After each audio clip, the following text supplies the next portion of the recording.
Today on the Andrew Cooperrider Show, China brings sweatshop labor practices to Kentucky. Nelson County students and teachers walk out in protest at Thomas Nelson High School over a possibility of their school being merged with Nelson County High School. We'll go over what's going on there. Then for my podcast-only listeners, a Lexington woman who tried to stab a man, run him over with her car, crashed into a house. Then, when she decided to flee from the scene, she backed her car into a police cruiser, nearly hit several firefighters, ended up being shot by Lexington police because of the threat she was causing, then led police on a 1.5-hour police chase, ended up receiving only probation for her crimes due to a mental health break. We'll have all that and more today on the Andrew Cooperrider Show. Of course, I'm your host, Andrew Cooperrider. And to all of you watching on YouTube, Twitter, or Facebook, I know the last two episodes, we kept the entire episode on in video format. But for those of you watching on Facebook, YouTube, and Twitter, and Rumble, head on over to the podcast only format to go ahead and hear the entire episode. You want to hear that last segment. It's infuriating and fascinating at the same time. You want to hear that segment about the woman receiving only probation for trying to stab a man with a kitchen knife and a litany of other crimes. Well, you'll have to head on over and listen to this on the podcast format, which you can hear on Spotify, Apple, Amazon, Google, iHeart, Pandora, all other major podcasting platforms. Head on over there, give it a listen there. You can take it with you on the go easily. And if you are listening on Apple or Spotify or any other podcasting platform, please make sure you leave a 5-star review. I do the show every day. The least you could do is give me a 5-star review because, well, if you enjoyed enough to listen to it every day or even a few days a week, well, please at least leave it the 5-star review and tell others about the show. Well, without further ado, let's dig into it. So maybe you like the newest iPhone. Maybe you like wearing a new set of Nikes, both products made through scrupulous practices in Chinese factories where children have been discovered to be working in. Yet despite this, we take some comfort in the fact that, well, while that is going on in China and while my shoes or my iPhone are cheaper because of it, at least I can feel positive about the fact that it's not happening here in the US. I mean, after all, a company would never use child labor here, right? Well, you'd be wrong. You see, Chinese company Winit, that's Win.it America, so Winit America, in Hebron, Kentucky, was recently fined for hiring an 11-year-old and a 13-year-old. Now, you may think, well, these kids must have been just used to maybe clean the toilets or mop the floors, restock the snack machines, basic tasks that no problem for really a kid to do. You could see hiring maybe an 11-year-old to help you out a few hours a week with similar tasks, but you'd be wrong. You'd be dead wrong. You see, one of these children was actually caught operating a forklift for the company. Now, I don't know how an 11-year-old passes the test to operate a forklift. I have an 11-year-old, and I barely allow him to operate a manual saw without supervision, let alone a forklift. I don't even know how you get a forklift that fits an 11-year-old. Do you tie some wooden blocks onto the pedals and give the kid some books to sit on so they can see over it? Or rather, do these types of labor practices run so rampant in other parts of the world that they actually make a forklift that a child could operate? You know, kind of like a big wheel, but a lot more dangerous and can lift 5,000 pounds. I never really thought I sheltered my child. As I said, I've got a son who's 11. I never thought I sheltered him, but I haven't given him the chance to take a spin on a forklift before. So now I'm beginning to rethink all of my choices when it has come to raising him. Have I been sheltering him? Am I coddling him too much by allowing him to go to school and you know, he competes in golf and archery instead of making him get a job, instead of getting him forklift certified? Am I holding him back by coddling him too much? My questions remain, but I do know this: next time my son complains, about, you know, life or here or food or work or something else, I'll just, instead of saying that, hey, you know, kids in Africa are starving, be more grateful, I could just say, look, kids in northern Kentucky are driving forklifts, so watch it, buddy. You're never too young to get a job operating heavy equipment. Better behave before I start charging you rent. Now, what did Winit get for using 11-year-olds to operate heavy equipment? Well, they got a $30,000 fine and told that they have to have a consultant come in and make sure they don't hire 11-year-olds or 13-year-olds for the next 3 years. In all honesty, this is a clear sign that the labor market here in Kentucky is very, very tight. I mean, when you've got 11-year-olds operating forklifts, you've got some problems. Of course, though, this isn't the only company to have recently been hit in Kentucky here with similar type charges. We've seen McDonald's franchises getting hit for child labor violations and a few other fast food places. This is actually becoming more common. At least I'm seeing it more. And there's a litany of companies doing this. Now, to clear up the law here, kids under 14 are allowed to work agricultural jobs, and also kids of any age can actually work in a business that the parents own. So, if your parents own a business, you can work in that. Now, I don't know if China is the parents for these kids. I wouldn't be shocked if they were, if China owns them, but I would say most likely not. Though this does point to a problem Kentucky is having. I mean, clearly, if this factory, they hired these two kids, one's 11, they're having them operate forklifts, they're choosing between getting it done or not. And obviously the way Chinese companies operate is generally a lot different across the board. But I would say that they didn't choose this. They just don't have the staff. And that is becoming a bigger and bigger problem. I mean, that's why we're seeing it more. We have people who are of working age, right? Remember, we have 55% workforce participation rate right now in Kentucky, the lowest in Kentucky's entire history. And that means that 45% of people who are of the proper working age, who can get a job, are not getting a job.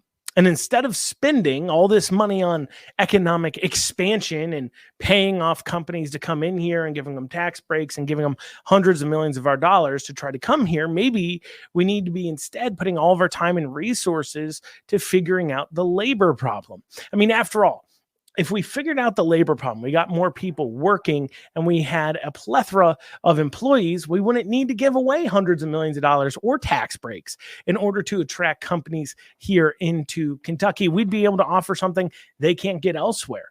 Employees, or at least something that could be harder for them to get elsewhere. Employees. In this world, it really doesn't matter if we have all the employers in the world if we don't have the people to work them. And so until then, who knows, maybe Beshear and the legislature's desire to bring in companies and push them in here, give them money, try to give them carve outs. Maybe it leads to them trying to give carve outs on these labor things or try to get those laws changed as they run into the history of it. Of course, most likely not, though it would be funny to hear Beshear announce in that typical Beshear voice today. I'm excited to announce a new policy. Forklift operators can now be as young as 12 years old. Thank you all. That'd be so funny to hear them have to say. But anyways, I mean, it would just be a shame if the welfare leeches, though, had to get a job. Instead, we've got these youngins out here. They're getting to work. They're paying in. They're providing more to the government than apparently 45% of adults who can work. I mean, the government needs their cut some way or another. I guess if they're getting it off the backs of 11-year-olds, teach them early to get taxed, teach them early to work. So that way, obviously, they can continue to just fund that government while the government lets those who just don't want to work not work. I mean, remember, we've got a 2-to-1 ratio of open jobs to people looking for jobs. There's plenty of work out there. And that's why things like Cameron's work requirement for Medicaid, while Beshear may try to attack that and say it's mean and awful and healthcare is a human right, those of you who listen to the debate podcast these last few days knows that he said that. While he may think that's the case, it's becoming quite clear that these people are being enabled to stay home, and that's becoming a big, big problem. So coming up after this, Thomas Nelson High School in Nelson County, that's near Bardstown, or in Bardstown's in Nelson County, for those of you that need a city reference to don't know your counties as well. They had teachers and students walk out and protest this week. We'll go over why after this short break. In 2011, Nelson County had 1,435 students enrolled in high school. And now they were at one high school, Nelson County High. Then, for some reason, a belief amongst the school board and county leadership started believing that Nelson County would be now experiencing such massive growth over the next several years that a new high school was needed to be built. So the county built Thomas Nelson High School. While Nelson County did experience a 8% growth in population during this time, doubling Kentucky's average population growth of 4%, enrollment in high school didn't follow nearly close to the same trend. During that time of 8% growth, high school enrollment across the county only grew by 20 students, or 1.4%. From 2011, they had 1,435 students to now only 1,455 students.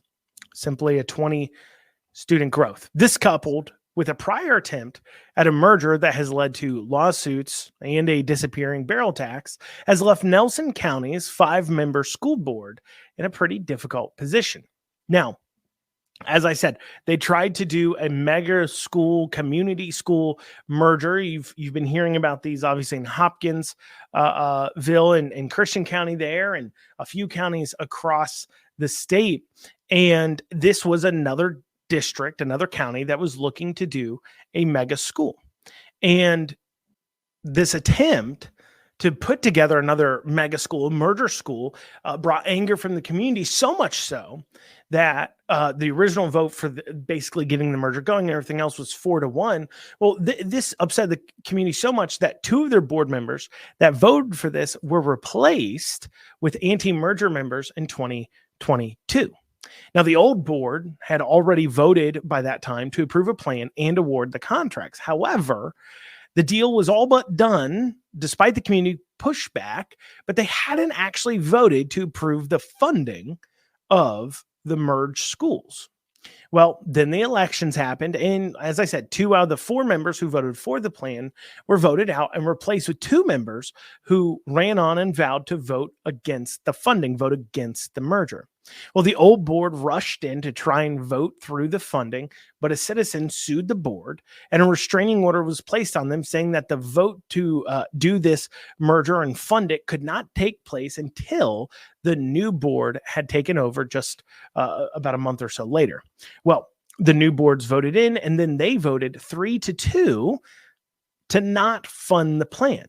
Now, due to that, there's been some threatened lawsuits from the community school advocates, the people that wanted the mega schools, and say, look, you have to do this. It must be built. There's even some talk of contractors who, of course, I was talking about were awarded the bids of suing as well. The other issue we have here is the barrel tax issue. You see, in Kentucky, historically, for quite some time, every single barrel of aging alcohol had to pay a tax to the county that they resided in. So they had to pay a barrel tax to the county per barrel that they were aging of bourbon. That led to counties like Nelson, which, remember, has Bardstown in it. And many of you know that is now a big bourbon town. So they struck a lot of deals to attract in bourbon distillers, including breaks on property tax, a tax that typically funds public education in a county.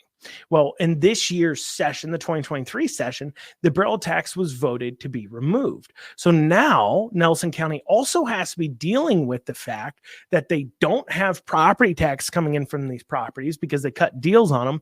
And they're also now, they cut those deals because they're saying, oh, look, we're going to be collecting this barrel tax, but now they won't be collecting that barrel tax anymore in the near future.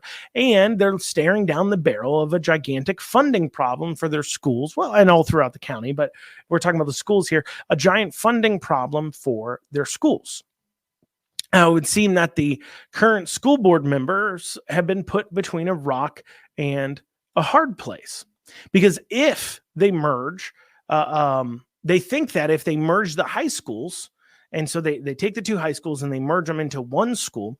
It could help solve a few issues. One, obviously, having one facility versus two would require less funding. They could save some money there, which could help with their funding issues into the future.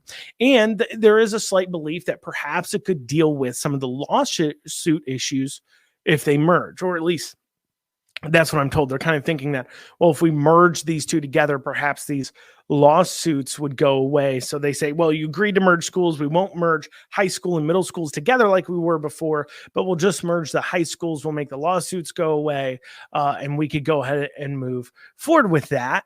I don't quite understand exactly how that work, unless, of course, they're also planning on, for some reason, enlarging or remodeling a school, which, as I said, is kind of odd because they only have 20 more students than they did when they had this same school prior to 2011. Maybe adding a few classrooms might be important, but I don't know about a huge remodel project, why that'd be necessary. You'd find yourself in the same position you were, 12 or so years ago, where you built this big old school thinking, oh, they're going to come. We're going to grow. We need these people. And then you don't grow. And now you've got these facilities you have to take care of. And well, you don't have the money for it.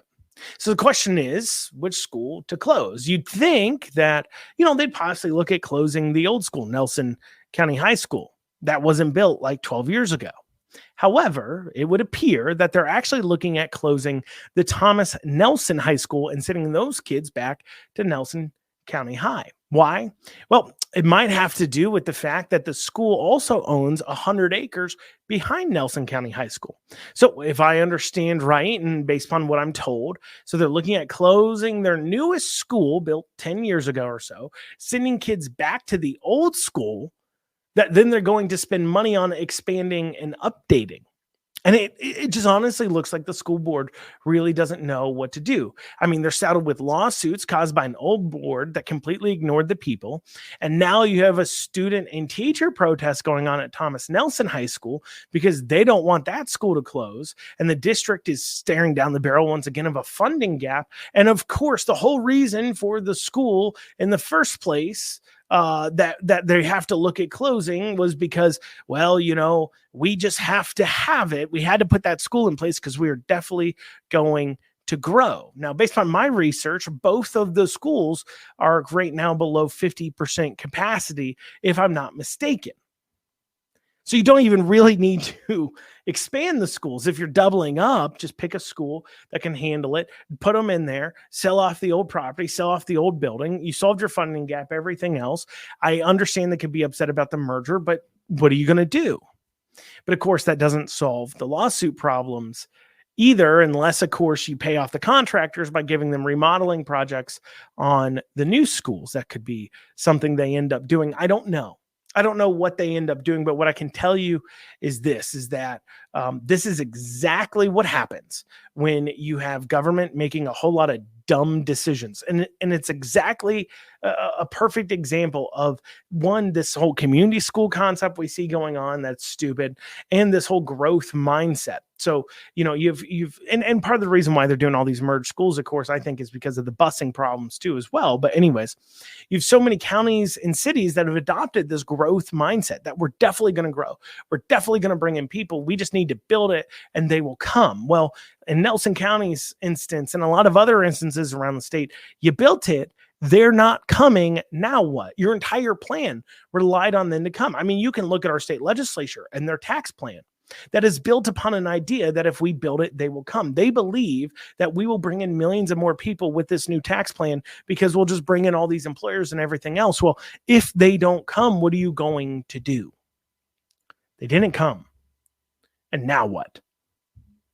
Oh, y'all, that's what we have time for the video format. Those of you listening to the podcast only format, stay with us. We're going to be covering a story here after this about a Lexington woman receiving only probation after a litany of crimes, being shot by a police officer, a whole lot of issues here. We'll be covering that. But for those of you listening on the video format, head on over to the podcast only version, iHeart, Pandora, Apple, Spotify, Amazon, Google Podcasts, all other major podcasting platforms. Head on over there, whichever one you listen on, search for The Andrew Cooperrider Show and give this episode a listen if you want to hear this last topic. To the rest of you, stay with us. We'll be back after this short break.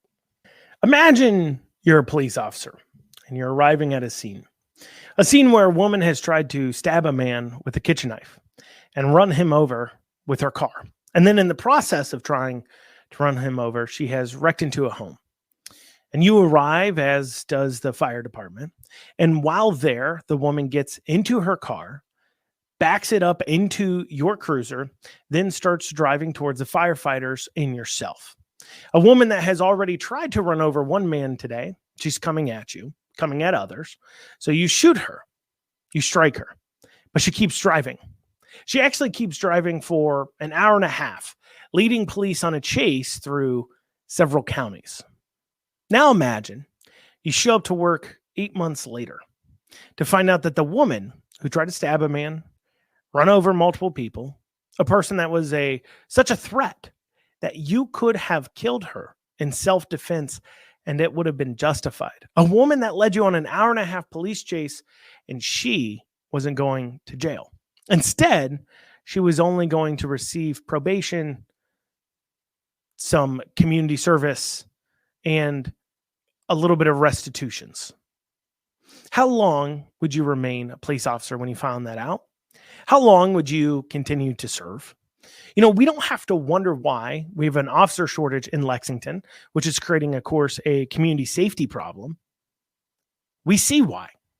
If someone can attempt to run over first responders and not see a jail, a day in prison, what's the point? What are you doing out there? Why put your life on the line if somebody can do something like that and nothing happened to them? Well, the woman, in this case, getting off with no jail is a Lexington resident named Lucille White.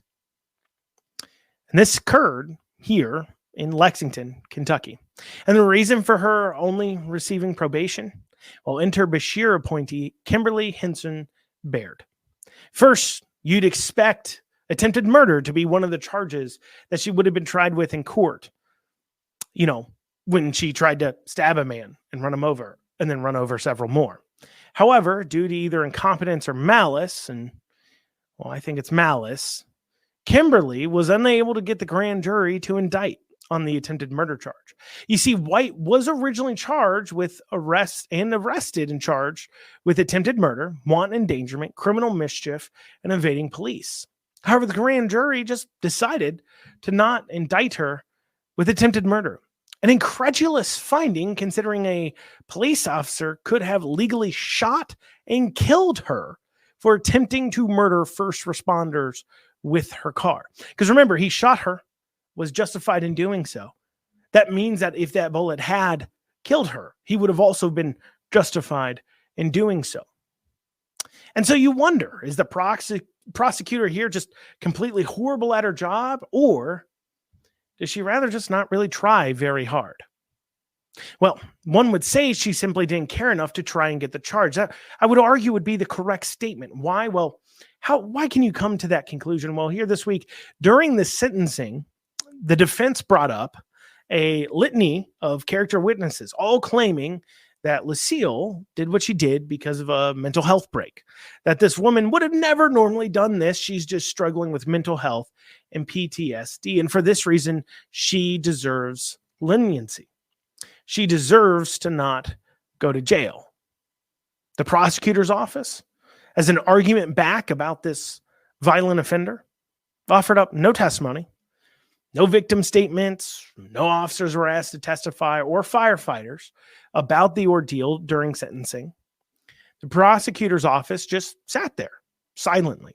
Why? Because they don't care.